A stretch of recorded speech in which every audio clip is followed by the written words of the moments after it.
Welcome, everyone, to Dead Talk Live. I'm your host, Viz. I want to welcome all of our viewers from around the world, and my apologies for not being able to come on the air last night. But trust me, I did you guys a favor. It would have been an absolute disaster. The way I was feeling yesterday, I'm feeling a little, well, not 100%, but a lot better than I did yesterday. And I missed it. I missed coming on here and talking to you guys. But in the end, I had to make a decision, and I think it was for the best, looking back on it. So I'm glad to be back tonight. Glad to talk to all of you. You guys are my family. Get to spend every evening or every morning, depending on where you guys are located. Thank you so much for coming in. And I want to say thank you for all the well wishes you guys sent me on all the social media platforms. I really, really appreciate it. And just thank you so much for doing that. I want to welcome some of our viewers. Of course, we have our moderators, Khaleesi, Singer Chick, Saz is also moderating. On the Instagram side, we have good old Marie. You know, poor Marie. She's the only one who's moderating on the Instagram side, but she does an amazing job every night. So we want to, give a lot of love out to Marie and everything she has to do, and does it well, and does it even in the airport on her way home from vacation, as she did the other day. So we just want Marie to know that she is very much appreciated for all the hard work that she does. Want to welcome Cece Wheezy on YouTube, who's also joining us and is a regular. How you doing, Cece? In fact, Cece, I have a request for you. I would like you to email me after tonight's show. There's something I want to talk to you about. So my email is viz@deadtalklive.com. Shoot me an email or message me on any of the social media platforms. There's something I want to talk to you about. And, I think it's a great idea. Want to welcome Colette and Philip, who are joining us on Facebook. Lindsay, of course, our regular from Canada, is also with us on Facebook tonight as well. Let's see. Of course, Marie, 30 Minder is here. 30 Minier is here with us on Instagram. Abdidi is also joining us. Inaki. I swear, man, the Instagram names are the hardest to pronounce. There's so many Instagram users. I know it's very hard to come up with a catchy, unique name, but I do my best. I know I butcher a lot of your guys' usernames on Instagram, and my apologies for that. I do the best that I can. Welcome to Jennifer and John Wesley. We haven't seen you in a while. It's good to see you guys back. Jennifer and John Wesley on Facebook are joining us. Welcome to you guys. So, what do you guys think of the scruff, huh? I told you I didn't shave this past weekend. I just did not feel up to it. So, wait till Saturday, because I am going to shave on Sunday, but it's coming in. It's coming in. It's coming in. This is the rough and scruff Viz look.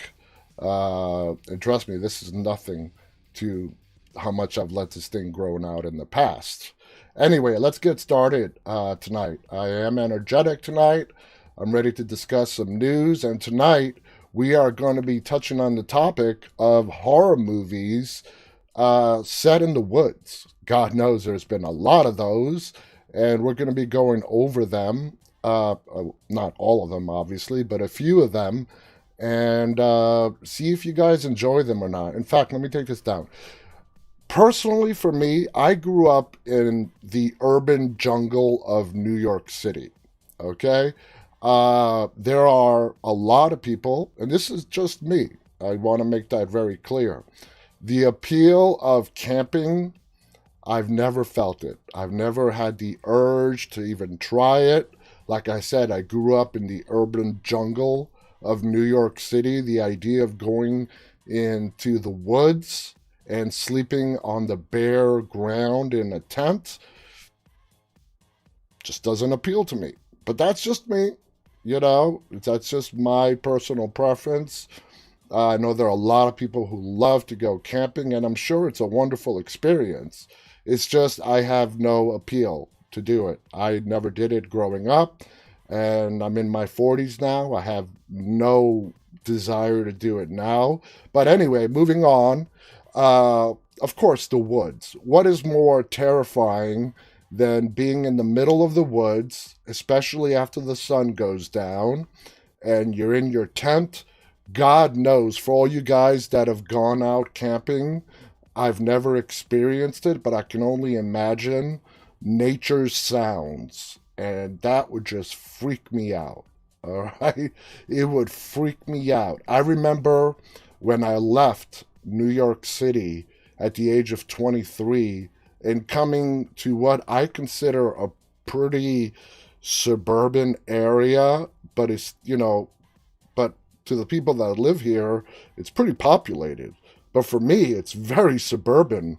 And I would saw all these creatures. I grew up with, the two biggest creatures that I grew up with were A, cockroaches, and B, some pretty good sized rats up in New York City. So here I am. I come to, a very rural area, in my point of view, Northern Virginia, and I get to see these weird critters. I saw a possum. I remember the first time I saw a possum, and I went to work the next day, and I'm like, guys, I saw this huge albino rat outside of my apartment. I was living in an apartment at the time, and they all laughed at me because they said, you idiot, that's not a rat, it's a possum.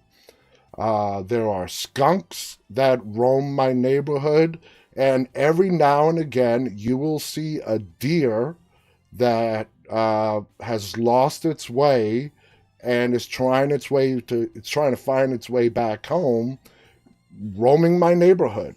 I've gotten kind of used to it now, but man, did it freak the shit out of me when I first moved down here. Let's see. CC Weezy writes, I agree with the camping, not appealing. Lindsay Sparks also writes, I don't like camping. I grew up in the country. All right. I'm glad it's not just just us city people who, don't want to experience camping. A lot of people, what it seems to be is either you love it or you hate it or you've never tried it. I probably I know I fall in the I've never tried it category, and I don't think I'm going to particularly like it. I've learned never to say never. There might come a time where I do go camping, and if I do, who knows? I consider myself to be a pretty open-minded person, and if that day comes and I do end up in the woods, who knows? I might even enjoy it. I'm not going to close myself off to it. Welcome to Misty Lowry on Facebook saying, hi, everyone. I can't wait for the new one to be on Netflix. Hope soon. Which new one? Are you talking Walking Dead? Has The Walking Dead season 10 has not gone on Netflix yet? Am I correct? I don't know what the holdup is. I really don't. It's probably some issue between AMC and Netflix that's causing the delay. I know there are people all around the world who have yet to see season 10 of The Walking Dead, and the only way they have to watch it is through Netflix, and I have no idea. I wish I had some news to share with you guys. There was an article that we read over the summer that said it was supposed to be released this last October on Netflix. October came and went, and that never happened. And Lindsay writes, yep, there is no season 10 on Netflix. So, and people have, quite honestly, I used to get messaged like crazy every single day, and those messages have subsided. I think people have given up. They have given up. Who knows when it's going to happen? Who knows if even AMC or Netflix knows when it's going to happen? Hey, Ethan is with us. Ethan, Hard Productions, is on the live tonight. Ethan is a part of our team. Good to have you with us, Ethan. So let's get on to the news, all right? There's actually some interesting stuff out there. And we're going to get started with Fear the Walking Dead. As we've discussed, the second half of Season 6 is going to start. It's going to premiere on April 11th. So it's still a ways away. It's going to come the week after the 6 bonus episodes of The Walking Dead. And the very next week, we are going to get the season 6 part B premiere of Fear the Walking Dead. So this article, Fear the Walking Dead season 6. When will the show return? Who are the new cast? What happened in the mid-season finale? Oh boy. After the COVID breakdown caused delayed filming during 2020, Fear the Walking Dead is back up and running in 21, and a release date for the final stretch of Season 6 is now confirmed. The 9 remaining episodes will arrive this spring, as I said, April 11th. Finally giving us the conclusion, or at least we hope a conclusion, to the war between Ginny and Morgan. I guess those two are the big players in that war. Ginny absolutely hates Morgan, and Morgan does not have a soft spot for Ginny in his heart. Whose side will Alicia and Strand take in the ongoing battle? Can Grace get a happy ending for her baby? For Alicia, she's going to go with Morgan. Strand, I think when it's all said and done with, Strand is going to end up siding with Morgan. We're all kind of questioning Strand's motives right now, but I think he's playing his cards very close to the vest, and he can't reveal to anybody what he's actually going to do because that's just the way Strand operates. But I have no doubt in my mind that by the end of season 6, we're going to get to see Strand play a major role in Virginia's downfall. And isn't that how it always happens? It happened to Negan in trusting Eugene. Eugene was Negan's ultimate downfall as the savior leader. And it's going to happen with Virginia. She's put her trust in Strand. She's still keeping a close eye on him, but she is trusting him more and more. And I believe that's going to be one of the big factors that's going to lead to her downfall. We will have to wait and see, but that's how I think it's going to go. Here are all the questions we are hoping to get answered in what's left of Season 6. First of all, well, here they're saying Monday, April 12th. So, you know what? This is a UK site. So for the people out in the UK across the pond from us here in the United States, that's correct. It's gonna air because that's when the Walking Dead shows air over there in the UK and Ireland and a whole bunch of other places in Europe. We get it on Sunday. They get it the next day on Monday.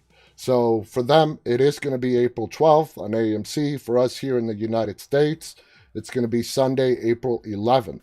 How many episodes are left of Season 6? 9. Normally, the back half of any Walking Dead season, it's 8 episodes. And I've mentioned this before. The premiere that we're going to get on April 11th is actually the mid-season finale. But because of COVID, they could not finish episode 8 in time to air it as the proper mid-season finale for season 6. So it's taking the place of the mid-season premiere, which is kind of cool. We all know how they leave those finales with the majority of the time a little bit of a cliffhanger. So this time we're going to get to see the finale and the premiere a week apart. So there's not going to be a big waiting time to find out how it actually happens. In the last episode that we saw, John was splitting up. He could not live under Virginia's rule anymore, and he begged and pleaded for June to come with him, but the show ended with him going his separate ways and not following the rest of the convoy. So what is happening in Season 6? The official AMC synopsis for the remaining episode reads, as Morgan's bid to free the remaining members of the group becomes bolder, Virginia grows increasingly desperate to find her sister and protect the settlements from forces working inside and outside of her walls. The second half of Season 6 reveals the impact of what living under Virginia's control has done to each person in this group who once saw themselves as a family. New allegiances will be formed, relationships will be destroyed, and the loyalties forever changed. When everyone is forced to take sides, they discover the meaning of, quote, the end is the beginning. And there's a big mystery that we're also going to find out that they didn't mention in there, is who the hell saved Morgan? And who's the leader of those spray paint people? Now, right now, all things point to Madison. It's just a theory, and I know I'm not the only one. There have been articles written about it. It's been talked about all over the internet. Is Madison coming back? And if she is coming back, I've even told this to Michael Satrazemis. If you guys are bringing her back, it would be one of the best kept secrets, and you guys have done an amazing job at not letting that info leak. Even Andrew Grimes' departure from The Walking Dead got leaked, and AMC had to embrace it and go with it, and they ended up making a big deal. Kind of worked out in their favor. There was a huge audience that tuned in to watch Rick's last episode on the TV show, and even bigger audience to see Michonne's last episode on the TV show. The show's survivors who had been splintered into different groups by Virginia came together in the mid-season finale, but it wasn't a happy reunion for Morgan, Alicia, and Strand. Rather than coming together, the trio found themselves at odds and with weapons drawn. In the end, Strand let his old friends depart and retreated back to Lawton, where he pledged allegiance to Ginny. In the show's closing moments, Ginny revealed her remaining trump card in her battle with Morgan, a locked up and pregnant Grace. Because, as we all know, Morgan is in love with Grace, and Grace is in love with Morgan. Virginia knows this, and she is going to use Grace as Morgan's soft spot to try and bring him down. So I'm really curious to see how that is going to play out. So here we go. Got some pictures of Coleman Domingo as Strand.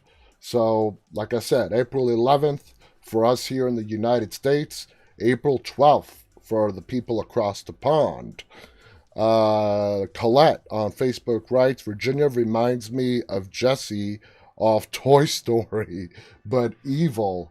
Yeah, you know what? I can see that.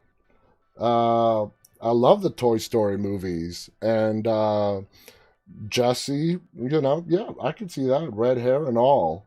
Welcome to Youssef on Instagram. Welcome to Javier on Instagram.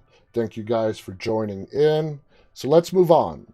Why horror movies need more female villains in 2021. And the reason why I want to talk about this is because this is something that I discussed in our interview with Barbara Crampton, who has been making horror movies since the early 80s. And we brought up a very specific topic and a question that I asked her on what she thinks of the progression of women's roles in movies, particularly horror movies.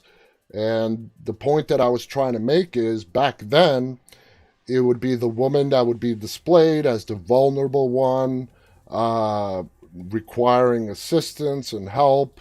Now, we're over the last while now, at least over the last decade, it has shifted. And we are getting a lot more women that are villains, and I absolutely love that.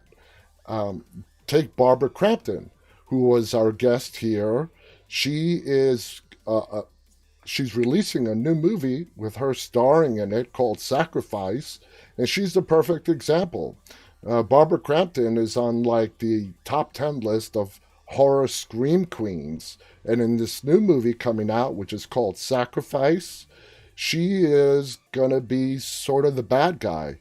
She's going to be the leader of this cult, and even her, has, and I love the fact that, she has not gotten pigeonholed into always playing the victim, and she's transitioned now into playing the bad guy. And I'm very curious because the trailer for Sacrifice looks really amazing, and I'm just really anticipating to see how she's going to do in that role of nefarious cult leader. Anyway, that movie should be coming out. I forgot the exact date she gave us, but it should be coming out either this week or next. It's going to be on all the video on demand streaming platforms and some limited theaters that are still open. So you guys are going to have to look, but it's going to be available whether it's to rent, buy, on all the video on demand platforms. And I'm looking very forward to watching that. Now, for decades, male villains have dominated horror movies, while female villains only make the occasional appearance and tend to fall into stereotypes. It is common that they reside in stereotypical constructs, such as the deviant seductress or the unhinged woman, as well as scorned or suffering victims. Oftentimes, they are utilized to create a stronger origin story for female antagonists, but they can lead to harmful misconceptions about women as a whole, especially when they have vengeful storylines. Here's how horror movies can create strong female villains who don't fall into stereotypes in this upcoming year. Perhaps the biggest issue with female villains remaining stereotypical is how harmless these representations can be to women who share similar origin stories. For instance, Kathy Bates, Annie Wilkes of Misery, has a diagnosis of bipolar disorder and borderline personality disorder. While she stands as a metaphor for Stephen King's drug addiction, her negative presence as a deviant, uncontrollable, and unhinged stereotype ascribes a negative connotation to anyone, not just women, who share her diagnosis. In the case of overly sexualized female villains, overly sexualized female villains. Think about that for a second. Anyway, where was I? That statement kind of threw me off. Their backstories typically result in a desire for revenge against men. They tend to be made out as victims who never fully utilize their revenge storyline to give them justice, which may negatively impact the perception of what women experience in a patriarchal society, such as victims blaming and sexual assaults. These stereotypes need to be removed, changed, or used as a means of critiquing themselves in order to have a rightful female villain in 2021 and forward. If they are not, they pose a threat to women's representation in horror movies in general. While filmmakers have attempted to move away from these depictions of female characters, there are just as many who continue to perpetrate them. In 2021, it is long overdue for powerful, non-stereotypical depictions of female villains in horror movies. To accomplish such a feat, they must alter how they use stereotypes by changing or removing these stereotypes from said characters, or otherwise using the stereotypes in ways that subvert potential negative biases and expectations. And that's Megan Fox in Jennifer's Body.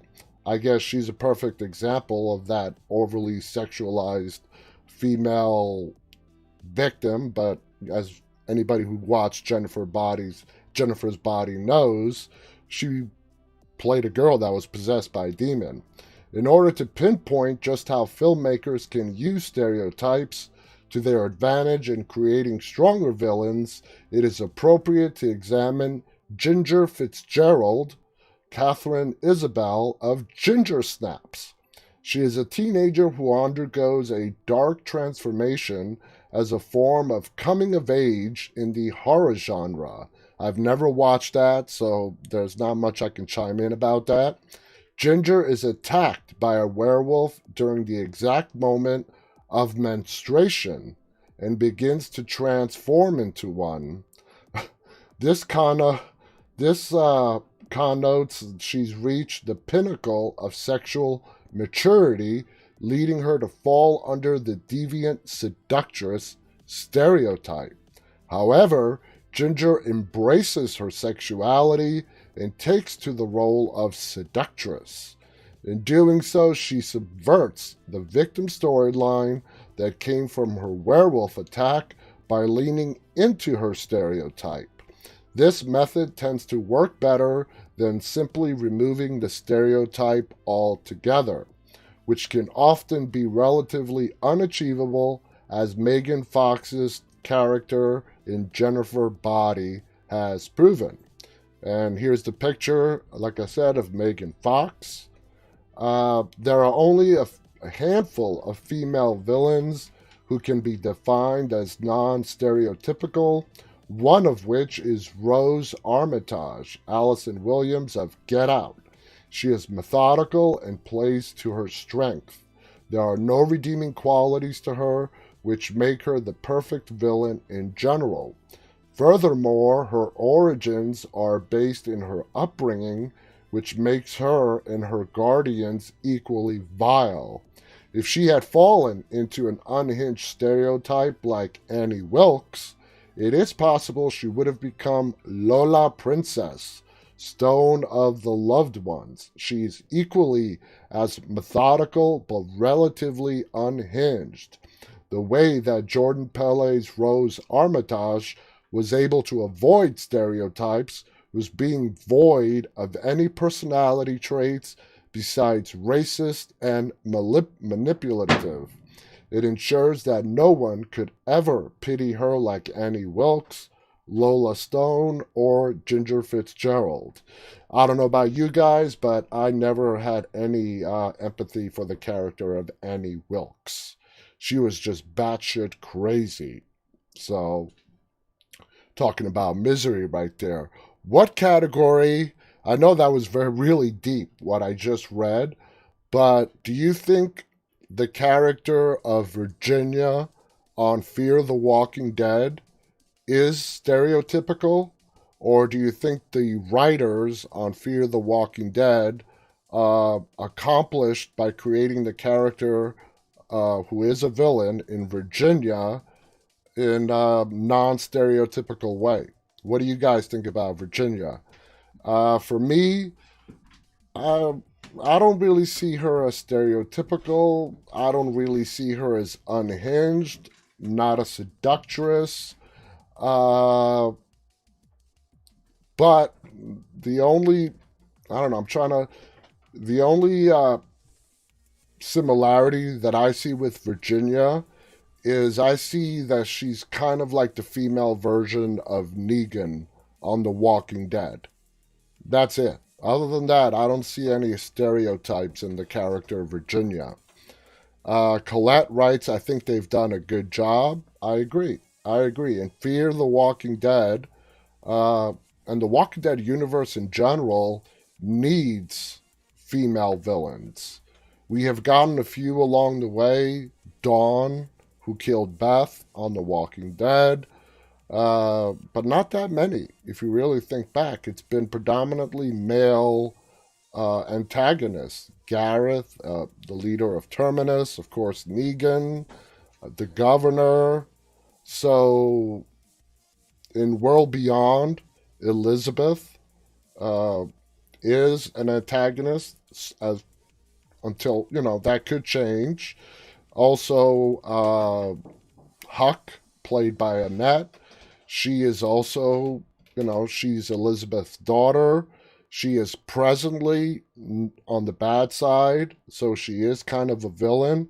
I really do think that's going to change in season 2 once she does find out what her mother has done.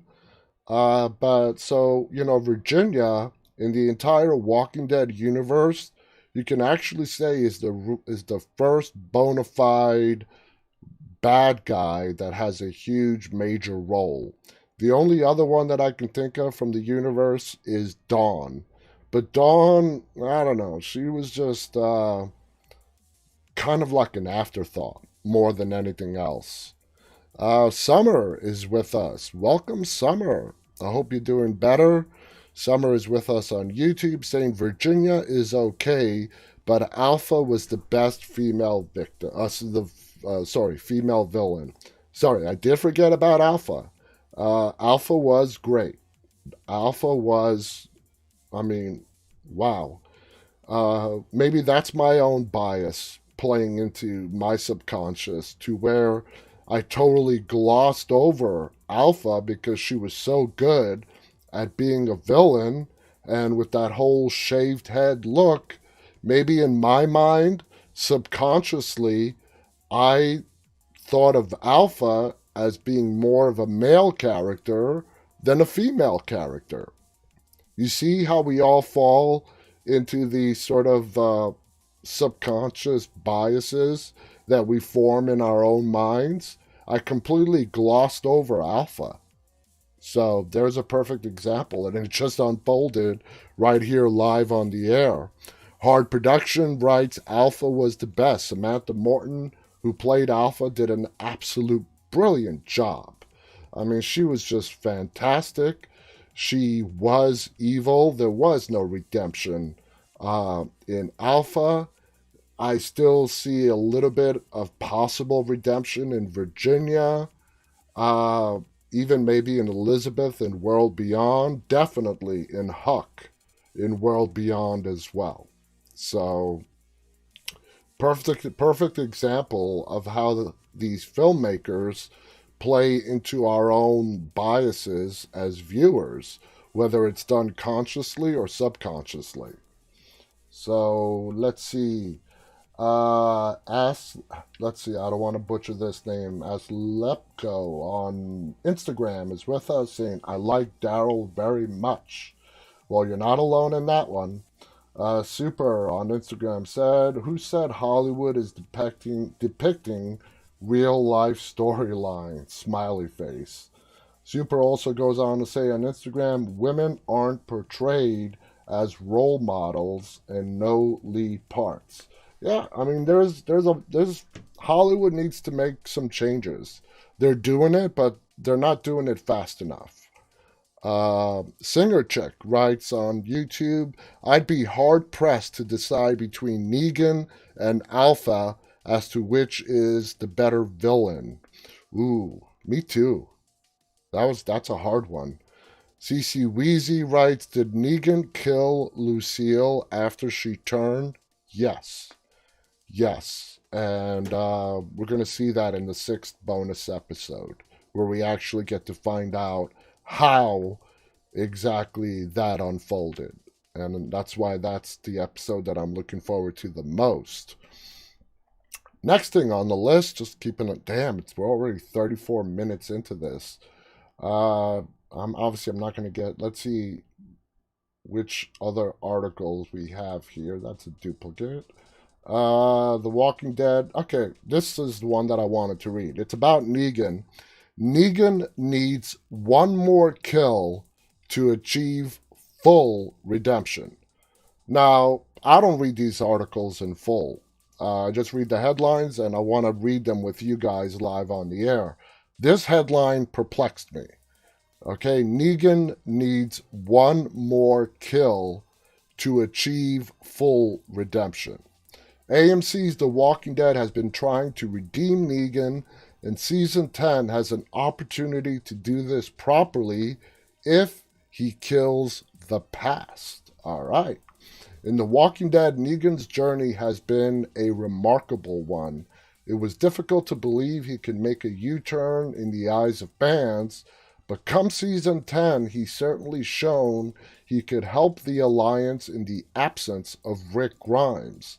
doing what he can to protect the crew alongside the likes of Daryl and Michonne. Still, it's hard to forgive him because of his past crimes.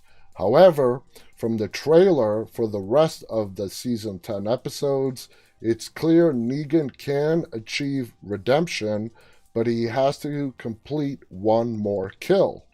He needs to kill Lucille, his barbed wire bat.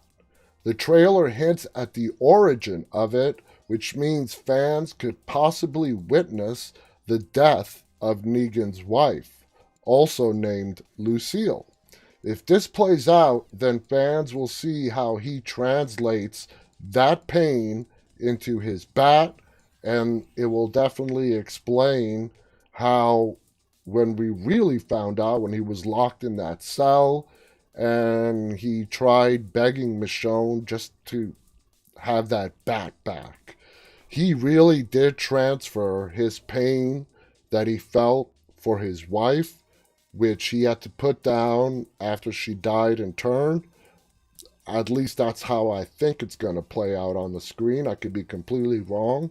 He may end up killing her before she actually passes away and does not have the chance to reanimate. They could definitely go that route. The bat was seemingly discarded by the militia after Negan was defeated and the Saviors brought into check.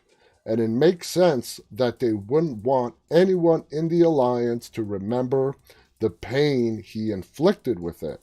However, Negan needs to find it and either destroy or discard it, like in the comics, if he is to complete his true rebirth. Now listen, on the show, the original Lucille bat is gone. It's gone. It's not going to be found. And we know that because we have Lucille Part 2. It's another bat that's barbed wire. To him, it doesn't have the same sentimental meaning, in my opinion, because I really believe that the original Lucille is the bat that he used to kill his wife. So we're not going to see the original Lucille. Now, if they're talking metaphorically, that can be transferred over to Lucille Part 2, which is what I like to call it. Getting rid of it, I don't see that really accomplishing anything. Firstly, it showed that he's learned his past. He's learned from his past crimes, like when he killed Abraham, Glenn, and many others, and now he's ready to move forward. This would create a symbolic goodbye to the dark side of himself, which some people still think he has. And he does. He still does have that side. For instance, Michonne and Daryl are skeptical, even though Carol and Judith think Negan has come to the light. And in regards to Carol, yeah, she heard all the stories of what he did, but she wasn't there that night when Negan killed Abraham and Glenn. She heard the stories, obviously, but she did not witness it firsthand. That's why, for her, I think it makes it easier for her to distance herself from that part of Negan, his past. This would be a great way to confirm he is done with the horrific chapter of his life. Secondly, once Negan kills this part of him, he can move beyond his past as well as the trauma he's projected onto the bat named after his wife. Ending it with his bat allows him to move on from the person Lucille, especially since her death has haunted him throughout the apocalypse. He needs closure, and while he should keep the good memories in mind and heart, by bringing an end to the bat, he can let go of the bad memories as well as the anguish associated with them. Simply put, this is the best way to exorcise the demons of old and ensure he's clean, healthy, and mentally free to step up and protect Judith, Lydia, and others when trouble rears its head. It's already a tough task given they're short on numbers, but if he can do this, he can show people he really has changed. From signs seen so far, it will be the catalyst for him being a much better man, and that's their hero that the Alliance needs so desperately at this time. Now, what do you guys think? Do you think Lucille Part 2 has any, resemblance or attachment to Negan as the original Lucille has? For me, absolutely not. He did not make that bat. We know that little prick of a kid who ended up getting what he deserved when he killed that woman and her son. When Negan killed him, he made that. He made that for him. He didn't go out and remake a Lucille Part 2. And I see you guys are agreeing. Singer Chick, Khaleesi, you guys are all saying, nope, it's not the same. Colette, Philip, good. I mean, we agree. So, and there's no chance whatsoever that the original Lucille is going to end up again. She's gone. I can't believe I just referred to a bat as a she. It's gone. The bat is not coming back. So, anyway, it would be nice. I see where they're going with this article and the headline.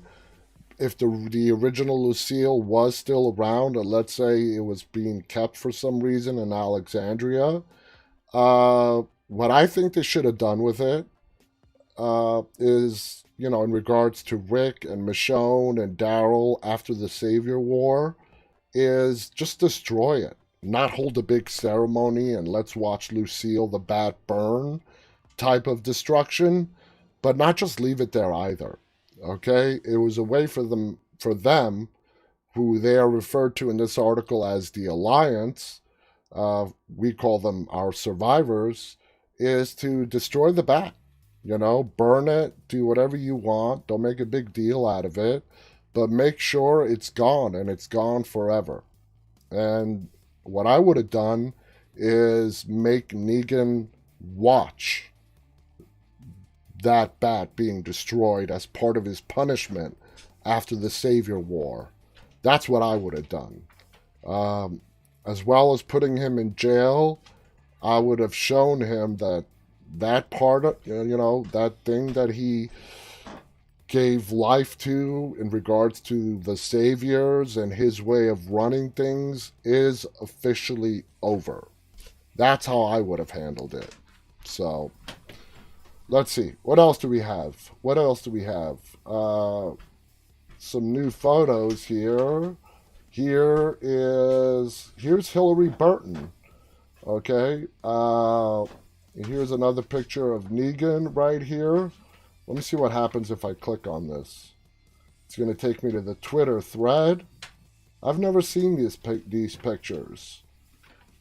So here we have a picture on the left of Hillary Burton, who is J.D. Morgan's real-life wife, as well as she's going to be portraying Lucille. We got Maggie, Lauren Cohen, Jeffrey Dean Morgan right here as well. There we go. Oh, look at this. So this is obviously from the flashback, and for some reason, he's got an IV sticking out of his arm. So what do you guys think he's doing? Donating blood? He's not the one that had cancer or was sick. Why does he have an IV tube attached to him? If you guys have a theory or an idea, let me know. Stone Walker's joined us. He's like, oh my God, has anyone seen the new Mortal Kombat movie trailer? Nope. Haven't seen it yet.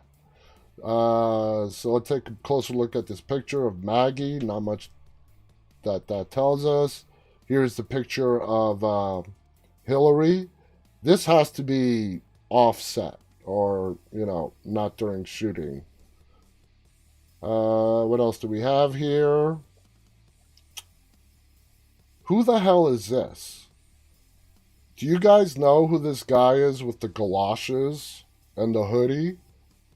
I have no idea who that is. That Negan? What do you guys think? those of you who see this picture right here, do you think that's Jeffrey Dean Morgan as Negan? Lisa writes, I think these pictures just came out today.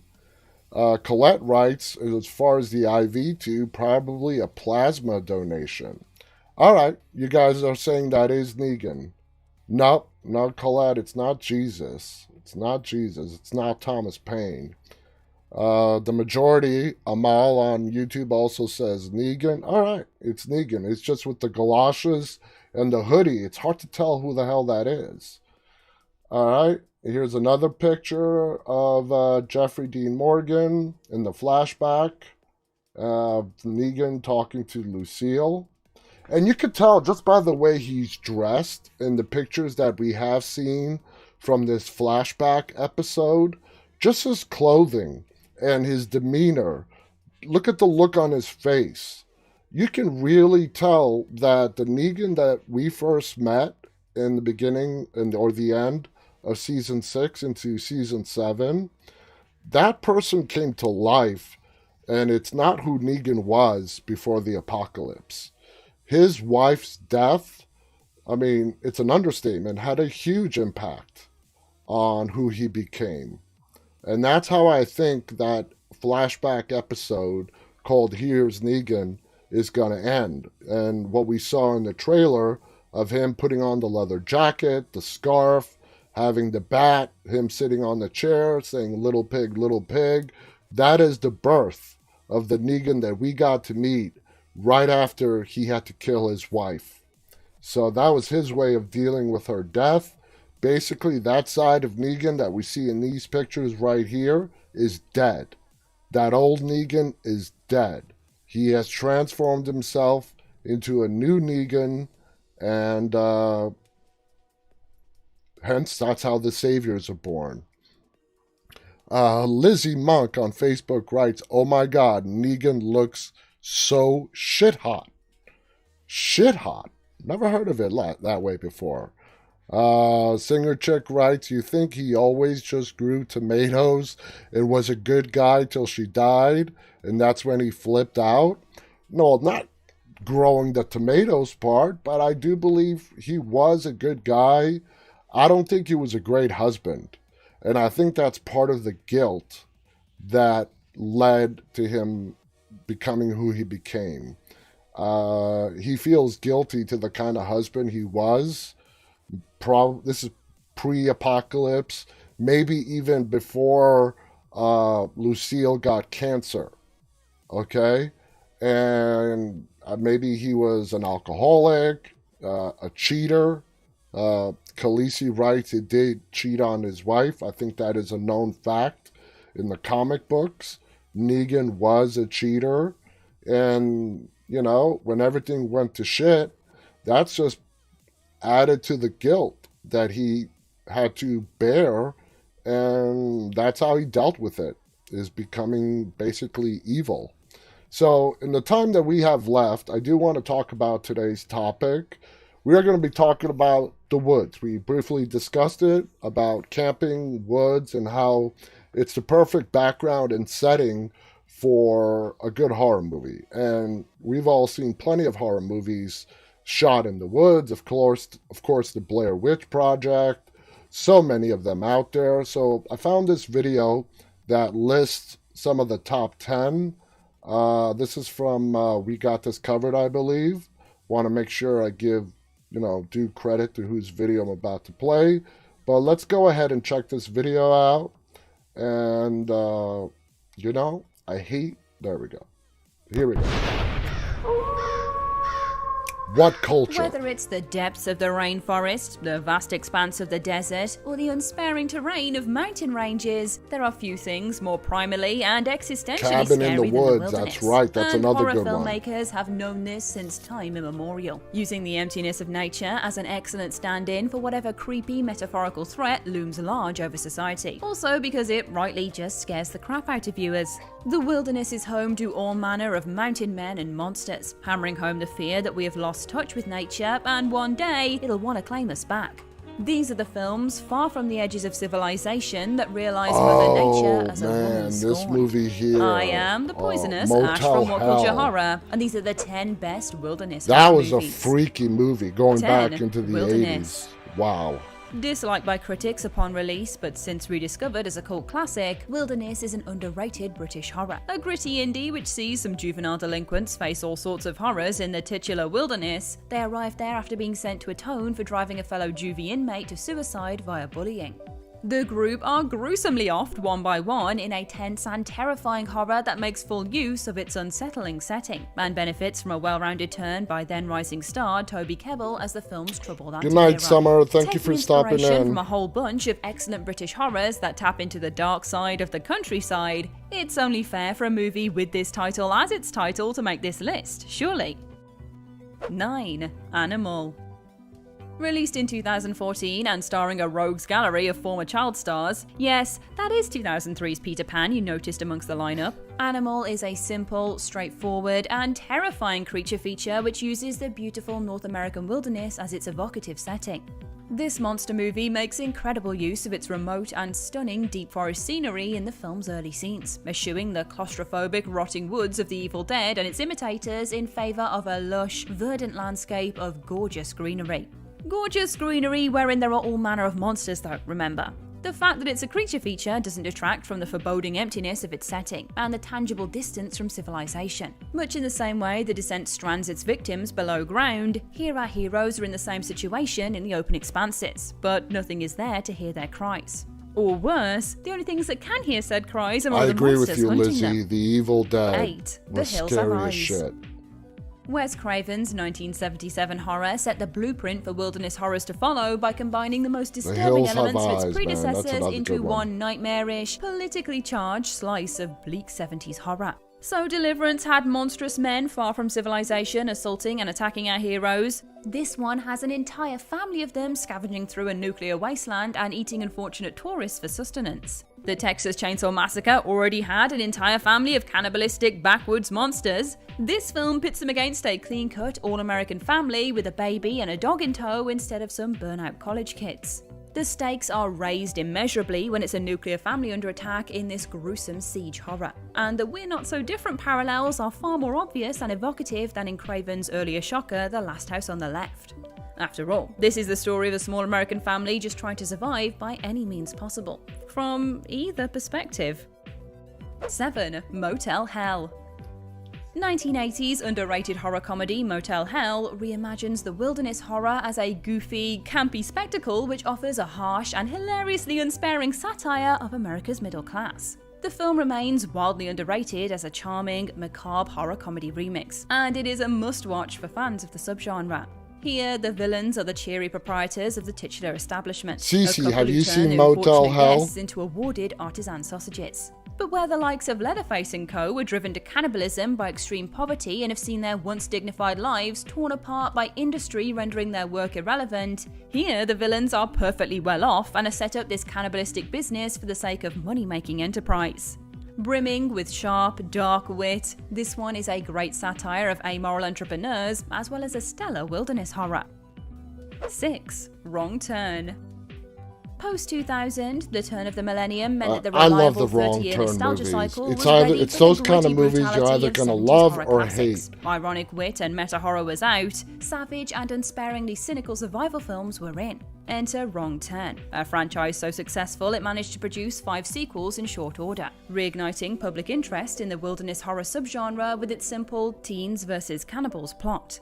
Less Yep, viscerally you're right, brutal and more Cinechick. Wrong Turn crowd-pleasing, was this one features some badass. superb kills, a tense and scary plot, and fantastic acting from a whole group of great actors, all of whom give over-the-top material real human weight and garner some real scares from a potentially cheesy premise.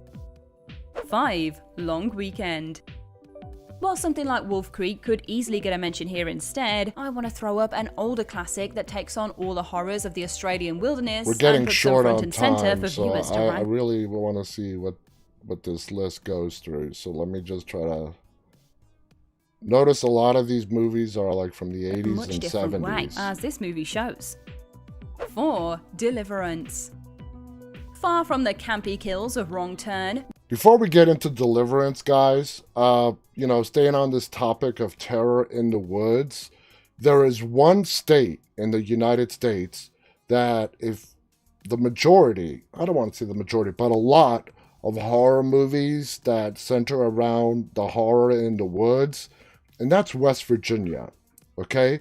West Virginia, even the Blair Witch Project, which is technically in Maryland.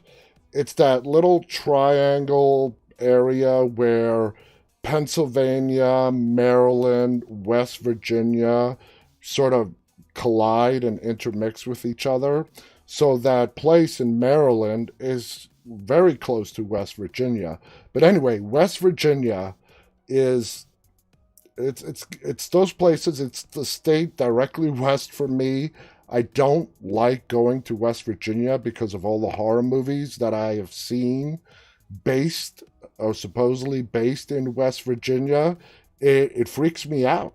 It freaks me out. And my biggest fear is going into West Virginia and somehow ending up getting lost in the woods. John Borman's Deliverance is a film so unsparingly realistic and unsettling that it is often not even considered a horror.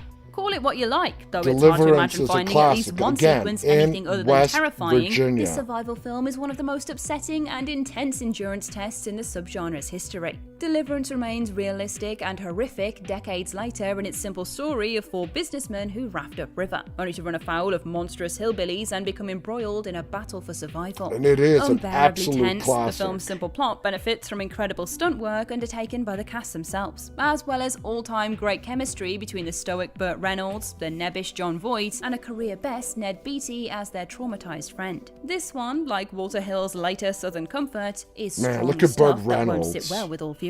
But those willing to brave its steps will be rewarded with a sharp and brutal commentary on human nature and the state of civilization. 3. The Hills Run Red. The Hills Run Red is easily the most underrated film We got on like this list, less than as a minute. Let's see. Come on, let's see. The Ritual. It was next.